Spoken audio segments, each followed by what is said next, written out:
Este domingo em Roma, a Praça Navona se transformou num cantinho do Brasil. Um grupo de brasileiros trouxe até coxinhas, brigadeiros, guaraná e outros produtos típicos para vender.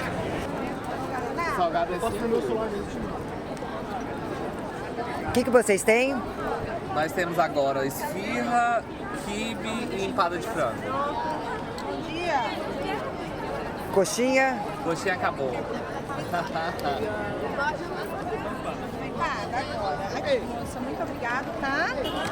Na frente da Embaixada do Brasil, muitos brasileiros aguardam para poder votar em diversas sessões eleitorais. A votação prossegue em clima tranquilo. São quase 21 mil eleitores. São 2 locais de votação no país, um na cidade de Milão e o outro aqui em Roma.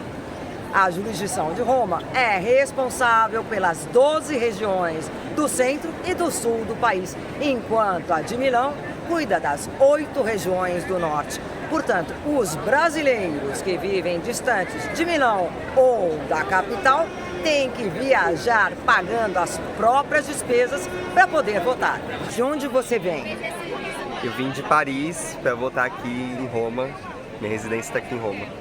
Vim hoje 6 da manhã, peguei um avião e volto amanhã 6 da manhã. É importante votar, né? Com certeza. Não vou perder essa chance de votar. Você tem que pagar tudo do teu bolso.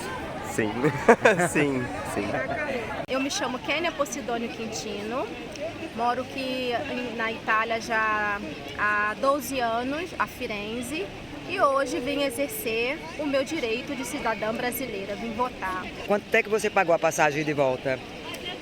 Eu vim com Frecciarossa de trem, eu paguei 60 euros. Eu sou do Rio de Janeiro, mas moro em Florença já há 32 anos. O importante é um presidente que dá comida para os pobres, que não incendeia a Amazônia, que não manda matar ninguém, porque a obrigação de um presidente do país é dar vida. Gina Marques, de Roma, para a RFI.